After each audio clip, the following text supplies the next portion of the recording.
Asher, ilang gasolinahan na ang naisyuhan ng show cause order ng DOE? Yes, Ella, 54 na gasoline stations ang na-issuehan ng show cause order. Batay yan sa anunsyo ng palasyo at kinumpirma naman yan ng Department of Energy o DOE kasabay ng pag-iinspeksyon ng mga opisyal ng ahensya sa ilang gasolinahan sa Metro Manila.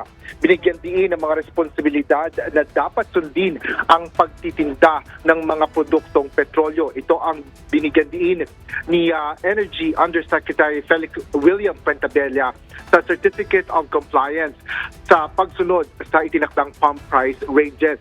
Sa gitna ito ng pagtaas ng presyo ng mga produktong petrolyo bunsod ng tensyon sa gitnang silangan. Paliwanag ni Yusek Pentabella sa kasalukuyan ay may direktiba sa fuel prices upang masiguro na patas ang labanan, kompetisyon at proteksyon ang mga mamamayan.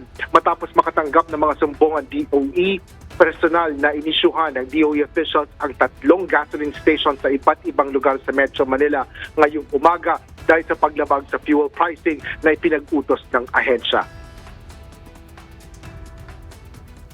Ang alam ko, hindi siya bababa sa 50 ngayon, 50 to 60 sa ngayong araw. Pero meron pa tayong mga natatanggap na report galing sa ating mga alkalde.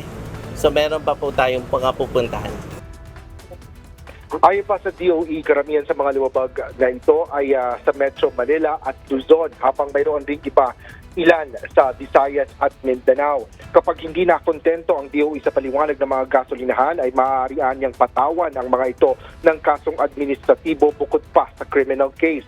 Pinakamabigat niyang maaaring parusa sa mga luwabag ay ang kanselasyon ng kanilang Certificate of Compliance. Ibig sabihin, ipasasara ang gasolinahan kung hindi sumusunod sa DOE directives. Binibigyan po natin sila ng 24 oras.